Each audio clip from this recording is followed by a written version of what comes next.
Hey,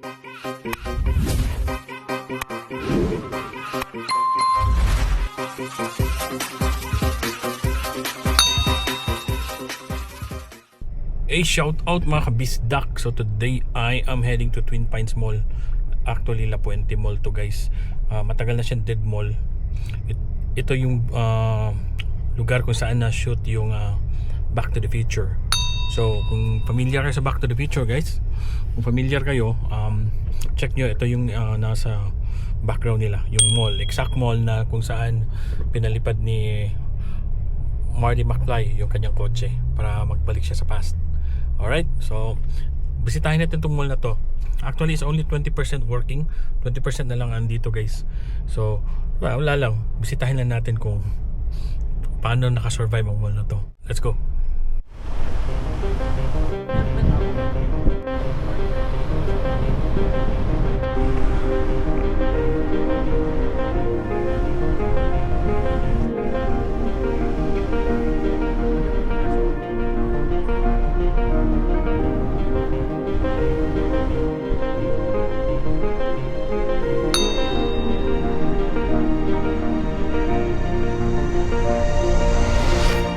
Hey, shoutout mga kabisdak. So dito tayo sa Puente Hills Mall guys. Ito yung location ng Back to the Future, no? Check natin kasi as they've said 80% wala na tong mall na to eh. So pasukin ko kung gaano kapatay ang mall na to. Okay? Adventure tayo today guys. Pasukin natin Puente Hills Mall dito sa may La Puente. Let's go.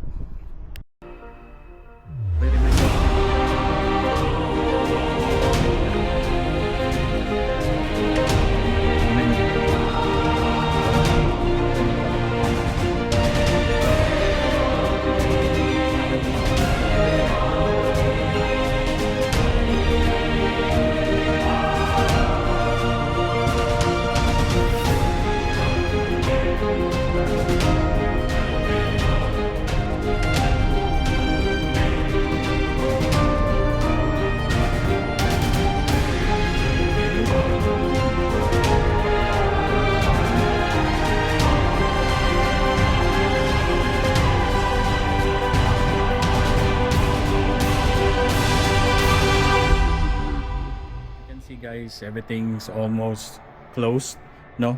It's probably only 20%, but music are still on. They're still playing the music.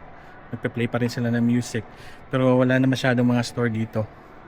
The only thing that's opening na parang main attraction nila is yung AMC at saka yung bowling alley, yung round 1. Yeah, tara, pasukin natin to. Ito Abercrombie to, Hollister. It used to be Hollister. Yan, Hollister yan. Yan.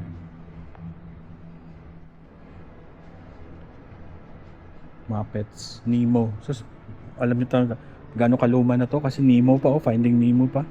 Tingnan niyo guys, pwede pa. Meron kayong quarter. Pwede pa tayong sumakay dito. Kakasya kaya ako dito? Tingnan niyo kakasya ako dito.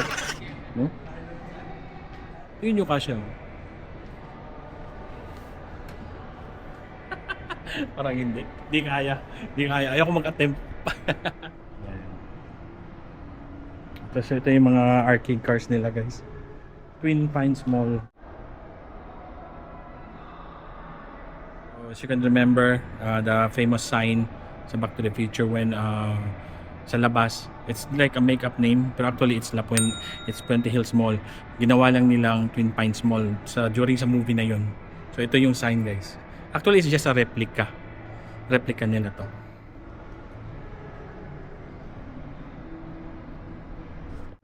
Somehow the ice cream vending machine still working. Oh, nag-work pa rin ang mga arcade cars.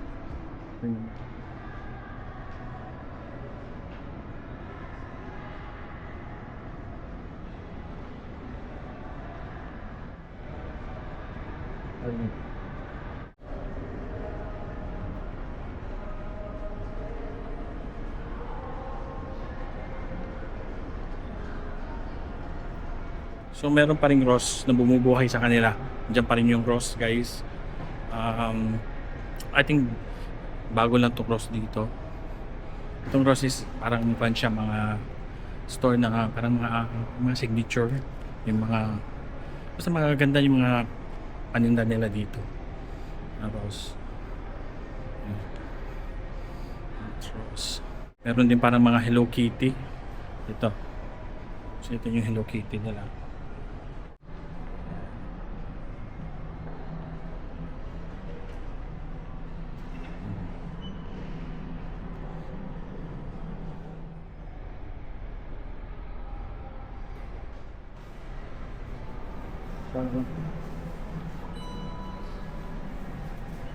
Kaya ako dito.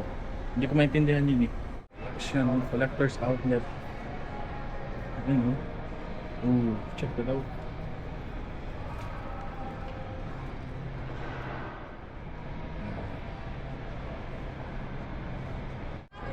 Oh, thank you.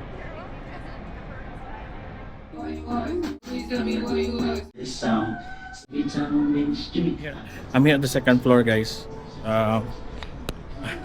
It's quite empty. Yeah, there's only few stores open on a certain side. Yeah.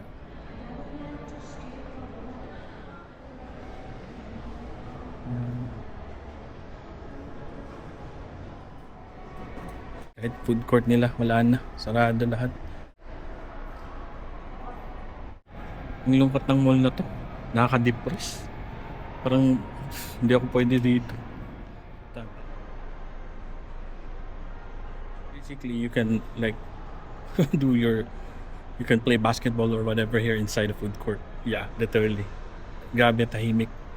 Walang katao-tao. I mean, may tao, but it's not a typical mall, no? Hindi siya typical mall na talagang walang bakante, not even a single chair is available. But here, my God, wala. This is so boring. Yeah. Sana, I hope they will revive this mall, no? Hopefully balik yung mga stores. Kasi maganda naman yung place. It's a nice place. H&M is close. Yeah.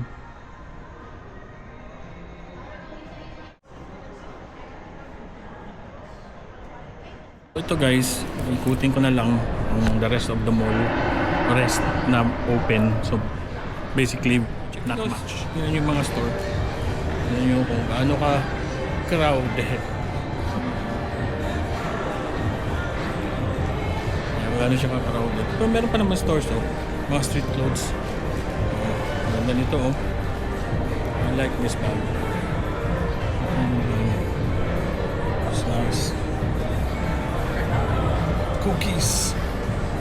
Ito mga t-shirt nila, mga Urban Wears.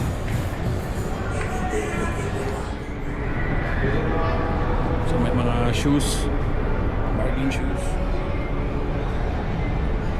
Yeah, kids ito.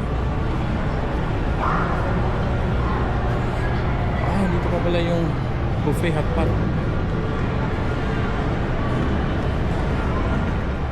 Masahe kaya ako na. Massage. Kung gusto niyo mag-relax, literally mag-relax talaga, hindi magulo, dito kayo mag-shopping sa Puente Hills Mall. Kaso, limited lang. Yeah. And the good thing about this mall, nag-work pa ang escalator. And for sure guys, magugutom ka. Walang pagkainan. There's no food here unless you go to AMC. But walang food dito. Yun yung Ross. Dito ako bumalik. Dito ako nag-park. So only up to that place. So now what do you think? Pasyal kayo dito? Enjoy ba kayo dito guys? Yeah. Sayang tong restaurant na to. Remember way back, nakain kami dito sa buffet. Sarado na pala. Yan, Navy recruitment place. Gusto mo mag-Navy. Wala na, that's it. Woo! So yun lang mall guys, tingnan nyo. Ganda pa naman no, ganda ng labas. Kaso wala, boring na. Tahimik. Eto guys, as you can see behind me, ito yung part merong nag-uusap sila. Ito yung background, hindi na bago siya. It's still the same. And that used to be JCPenney, yung 24-hour fitness. JCPenney yan before. Yeah. So it's sad, no? Kasi marami nang nabago, marami ding nawala. But yeah, it is what it is. So guys, thank you. Siyempre, dito tayo sa Puente Hills Mall, live from Puente Hills Mall. Please, if you've reached this part, please subscribe, like and subscribe. Let's go, Mark Bisdak.